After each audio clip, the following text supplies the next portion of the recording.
Hi, this is Ben Caspit. Welcome to On Israel. The conversation you're about to hear with former Defense Minister Naftali Bennett took place on Sunday, June 28th, 3 days before Israel could start annexing extensive territories in Judea and Samaria under President Trump's so-called deal of the century. You may remember that exactly 5 months ago to the day, on January 28th, President Trump unveiled his long-awaited plan for Middle East peace at a festive White House ceremony. Excitement was in the air. Netanyahu and his people were euphoric, promising that Israel would announce the annexation the following morning.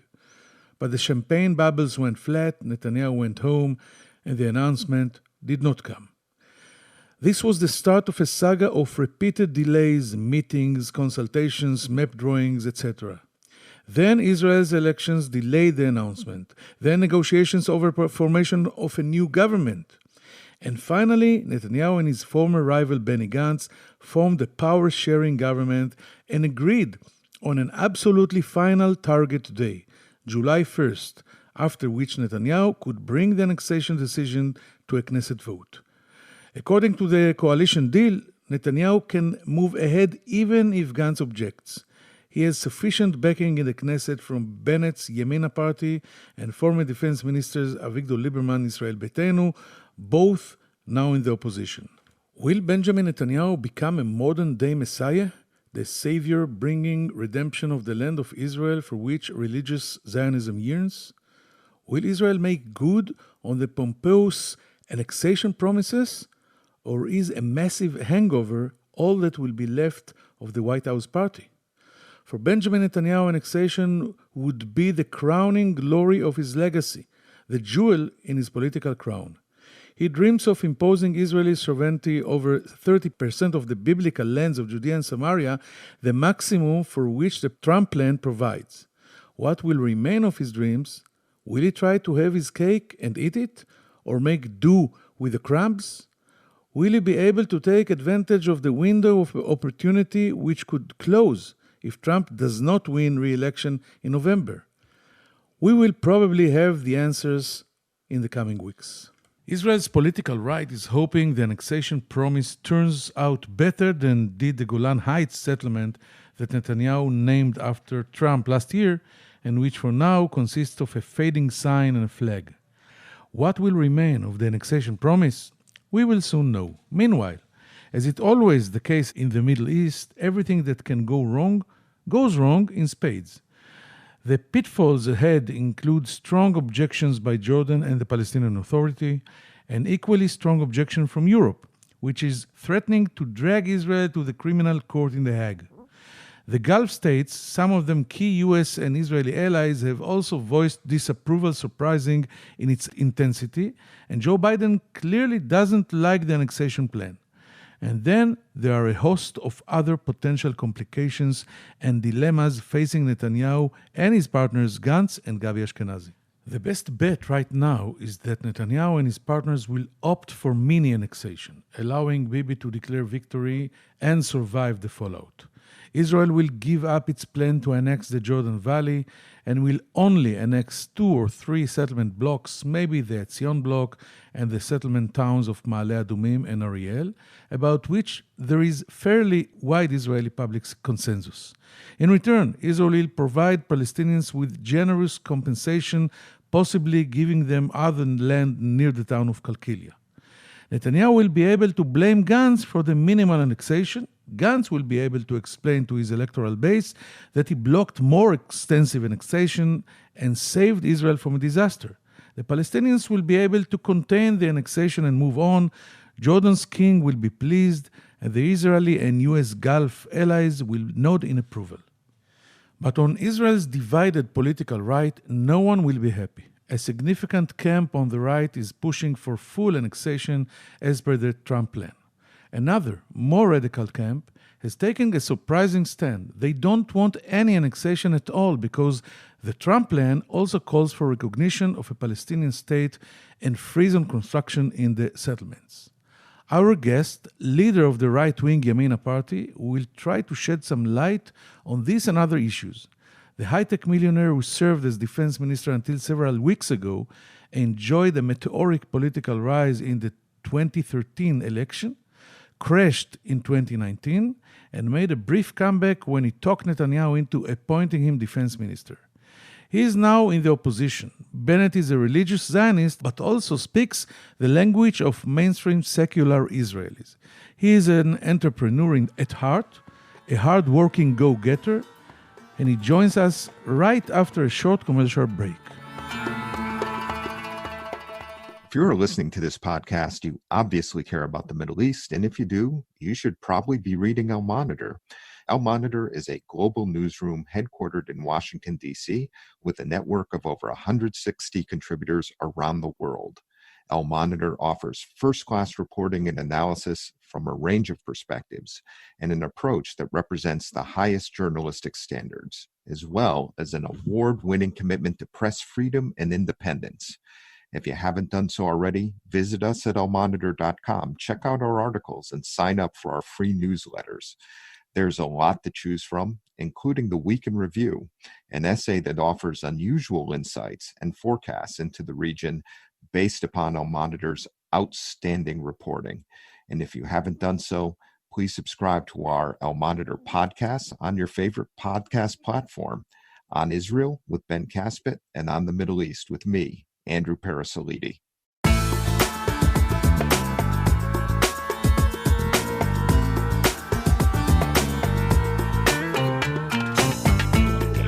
Thank you for staying with us, and I'm happy to welcome former Defense Minister and head of Yamina, Naftali Bennett. Thank you, Naftali, for joining us at Al Monitor's new podcast on Israel. Shalom, Naftali. Ben, it's great to be here. Naftali, what would you do in Netanyahu's place? Would you annex the entire 30% knowing that it means accepting the other terms of the Trump plan? Look, Ben, it's no secret that I've been a very big force in promoting, asserting Israeli rule on parts of Judea and Samaria. I'll remind you that about a decade ago, I was the first guy to bring forward a plan, the sovereignty plan. I talked about 60% of Judea and Samaria. Now they're talking about half of that. So the answer is absolutely, we have to go forward with applying Israeli rule on the Israeli-controlled areas in Judea and Samaria, with the principle of maximum land and minimum number of Palestinians. It could be in the hundreds. And I think that's the right formula. And even though it means that you have to freeze building in the settlements, to accept the deal of the century, that means recognizing a Palestinian sovereign state, etc.? No, no one's asking Netanyahu to do that. The Americans are not even asking Netanyahu to have a government decision that accepts the Trump plan. The wording that I recall when I was still in government was, we will negotiate along the principles of the Trump plan. That's wording that I could live with, and for the big and significant move forward of finally deciding the future of Judea and Samaria, that's a small price to pay. So yes, I would support that. Because the impression is that you're picking from the plan only the goods, but you're ignoring paying the price. Well, the way we had to come to understand the plan is that it's a phased plan. First phase being Israel asserting its rule on significant parts, on the Israeli-controlled parts of Judea and Samaria. The second part is a list of conditions that the Palestinians must meet in order to move forward. And, I think nobody in Israel or in the world actually thinks that the Palestinians will agree to renounce terror, will agree to recognize Jerusalem, will agree to the terms to stop paying murderers and terrorists their monthly salaries. And given that, it's a risk that we're willing to take. No one is suggesting that we need to recognize a Palestinian state today. Mr. Bennett, you were a defense minister until recently and also a combat officer. You know better than me what the value of Israel's strategic alliance with Jordan. Why risk it? After all, no sane Israeli leader would consider withdrawing from the Jordan Valley at least for the next 20 or 30 years. So why do we need to annex it? Ben, I think that's a very important question, which illuminates a bigger question. Look, are there going to be problems and are there going to be implications to the move? Probably. How bad? I don't know. But when you're talking about setting the borders and the land of the state of Israel, that's such a meaningful move for decades and centuries to come that you cannot be afraid of the immediate short-term ramifications when you're setting the borders of a country. When was the last time that America purchased or acquired new land? I don't even remember. Was it Alaska or Hawaii or Louisiana, whatever? So, 100 years from now, and may I say even 5 years from now, no one will remember the local issues of the time. But right now we have a narrow window to set Israeli borders on the Jordan Valley. That was something that ought to have been done 72 years ago, and we can do it, and it's a huge gift to posterity. And that's why I think we should do it. At the same time, we need to obviously try and minimize the implications and the price that we'll pay in the present. You mentioned it briefly before, but aren't you worried about the tens of or hundreds of thousands of Palestinians who would be annexed to Israel or try to annex themselves to Israel? Are you not concerned about what everybody is saying, that Israel becoming an apartheid regime? Not at all, Ben, because the actual borders that are being entertained right now, you can set them in a way that we would actually have to provide Israeli citizenship only to several hundred, perhaps 1,000 Palestinians. We'd offer them. By the way, I think most of them would opt to be residents as opposed to citizens, but it won't make even a tiny dent. So the formula is maximum land with minimum amount of Arabs on it. So no, it's not very meaningful. On the rest of the land, there's various options. We could continue the autonomy that exists. It could be a confederation. It could be a bunch of emirates. There's lots of various options. But no, I'm not worried at all because we're not applying sovereignty on the parts where there's lots of Palestinians. But should we grant Israeli citizenship to whatever, or to the sum of Palestinians that will be in the annexed territories? Look, if you're talking about several hundred Arabs, it's a non-issue. The answer is yeah. It can be even tens of thousands. No, I don't. I'm very knowledgeable about the actual maps. We built it in a way, again, depending on what the map will actually look like. But when you're talking about a very, very minuscule amount of number of Arabs, it won't make a dent. By the way, the Arab demography within Israel has dropped drastically over the past 50 years and 20 years. Actually, the Israeli demography is growing, even excluding the ultra-Orthodox. So even secular families today in Israel are having 3 kids, 4 kids per family, and it's a pretty remarkable phenomenon. I'm not that worried about the demography these days. Mr. Bennett, do you think Netanyahu wants to annex? Does he really want annexation, or is it all just a spin to make people forget? Maybe he's on trial for bribery. I don't know. It's a good question. I don't have an answer for those things. These days, what I look at are actions, and he made very lofty commitments and promises in these 3 elections that we had. It was very clear that he would apply Israeli law on the Jordan Valley and on the entirety of the Israeli communities in Judea and Samaria. I expect him and hope that he meets up to his own promises. Actually, if I may disturb, he annexed your mandates. Each campaign, he was promising to annex the Jordan Valley or the Gush Etzion bloc, and then he got a lot of Yamina votes to Likud, and then he forgot all about it. That's a very good point, Ben. You're right. What Netanyahu's strategy has been de facto, there's been Netanyahu before we came into government in 2013 and after. Until then, he was going down the Bar Ilan route. No one was even considering sovereignty. Then his political strategy, once we challenged him from the right, was essentially to do the stuff that we're talking about.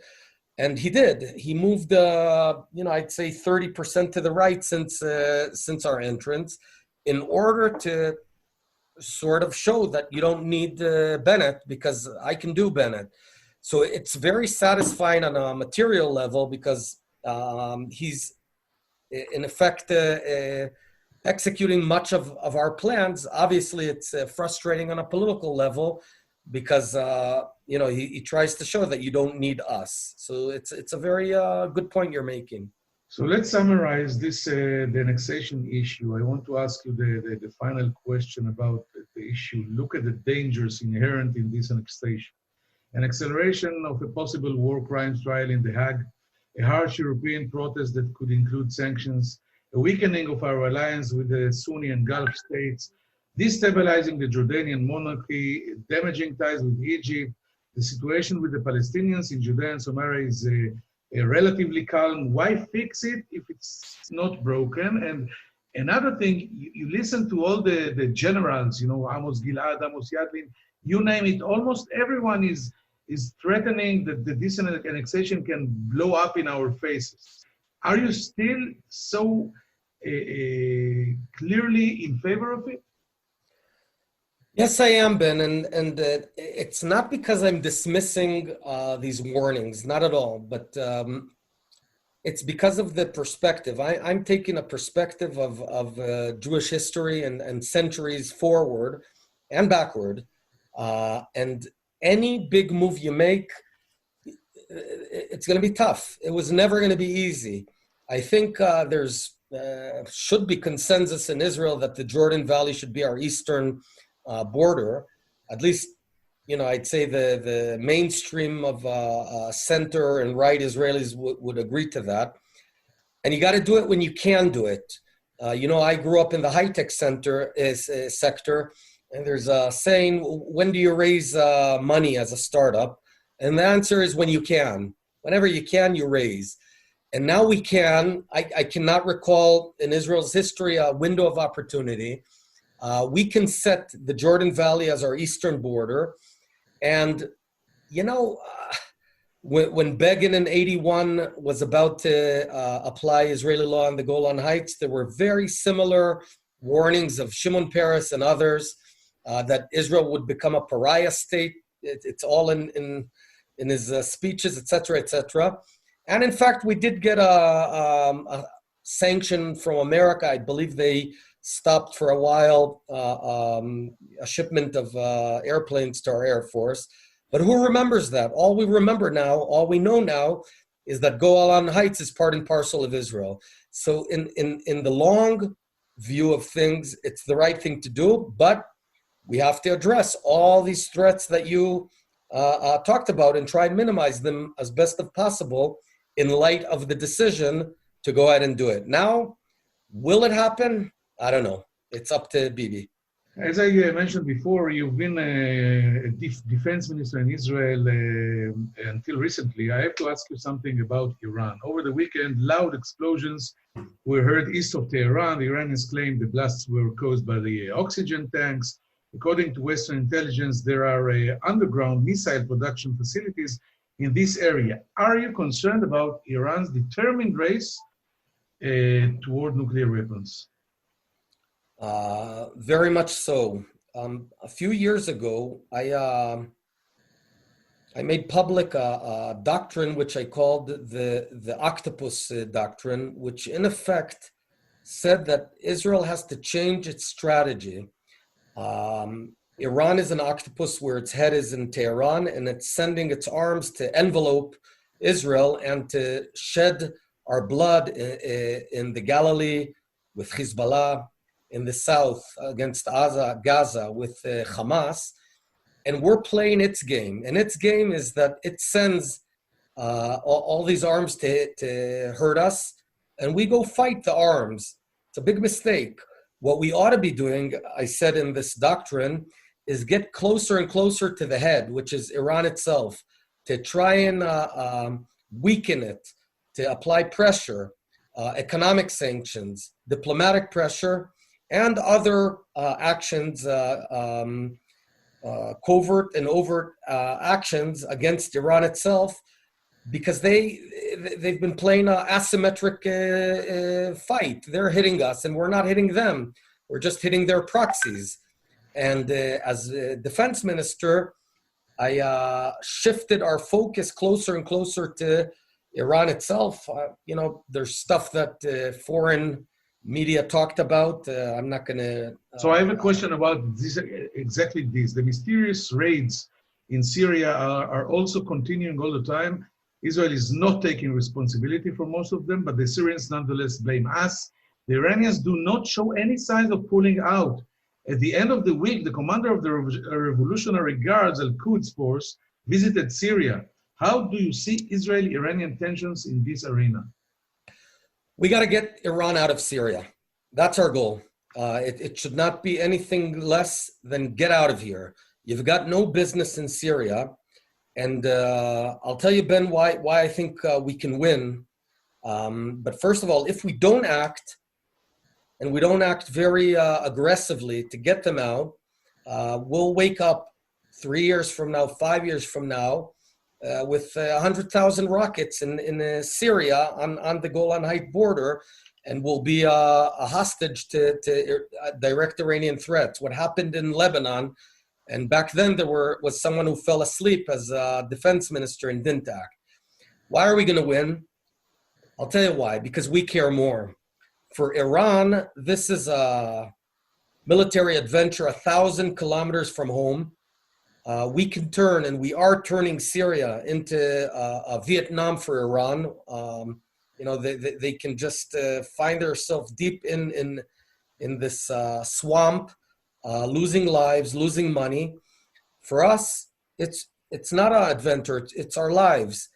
Moreover, for us, it's very close. We have a very good intelligence superiority and air dominance. So they bring anything they bring in, we have to hit. We have to get them out of Syria.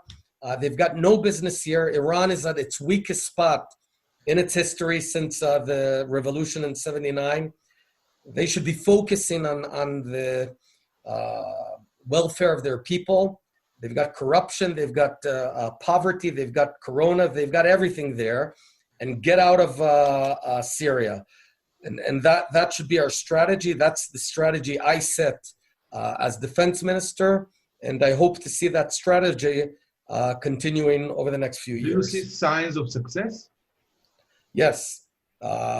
Even during my period, we saw significant pullout of Iranian troops and of bases, but you have to continue. And Rani needs to know that, every minute that he sends troops into Syria, he's going to lose more money and more people that he doesn't have. And I'll tell you one thing, Iran is much more sensitive to Iranian lives than one would think.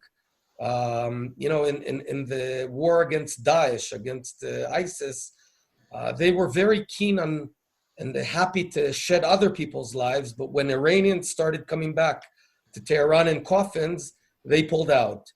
So we're telling the Iranian leadership, get out of Syria and get out ASAP.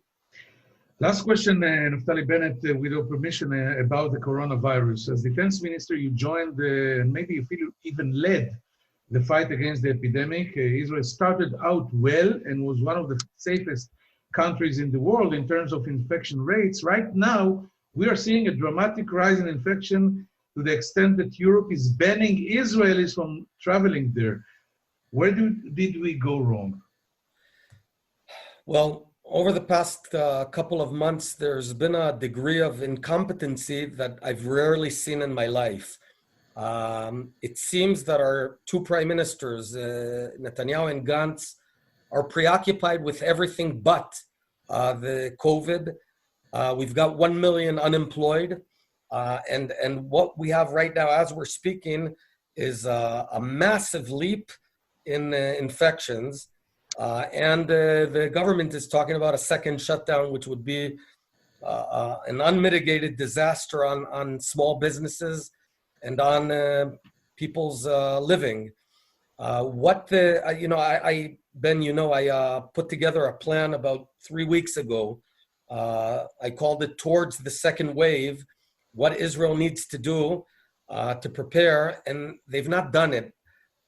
I'm telling you, they're focused on the wrong stuff. They got to get out of their offices, get out into the field, hire 2,000 students to do contact tracing, build up the testing, and reform or rebuild the Corona hotels that I had set up in the first wave, and they were incredibly successful in actually isolating infected folks. And for some reason, they're sending sick people home to infect their families. I have to say, Ben, I cannot recall this degree of incompetence, barring maybe a second Lebanese war or something. I don't know what they're doing there, but they're doing everything but the right thing. And you took part in the second Lebanese war. Naftali Bennett, thank you so much for this fascinating talk. We will take a short commercial break and come back with some final thoughts shortly. Thank you, Naftali. Toda. Ben, it was a pleasure. Thank you. If you're listening to this podcast, you obviously care about the Middle East, and if you do, you should probably be reading Al Monitor. Al Monitor is a global newsroom headquartered in Washington, D.C., with a network of over 160 contributors around the world.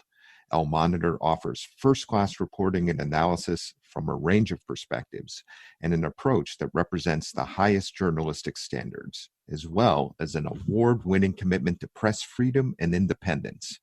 If you haven't done so already, visit us at almonitor.com, check out our articles, and sign up for our free newsletters.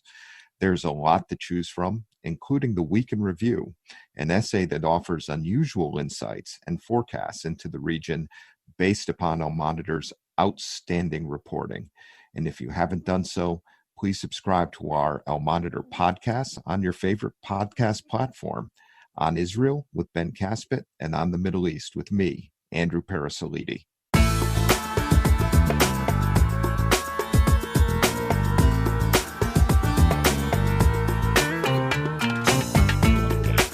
A new poll that was just out on Israel's Channel 13 grants Bennett's Yamina 11 seats in the Knesset, almost double the current size of the party that tries to end Netanyahu's monopoly in the Israeli right.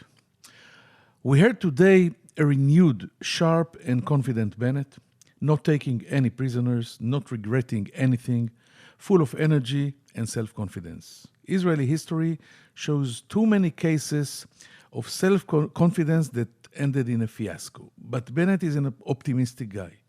As expected, he urges Netanyahu to declare full annexation, ignoring real-time alarms and security warnings.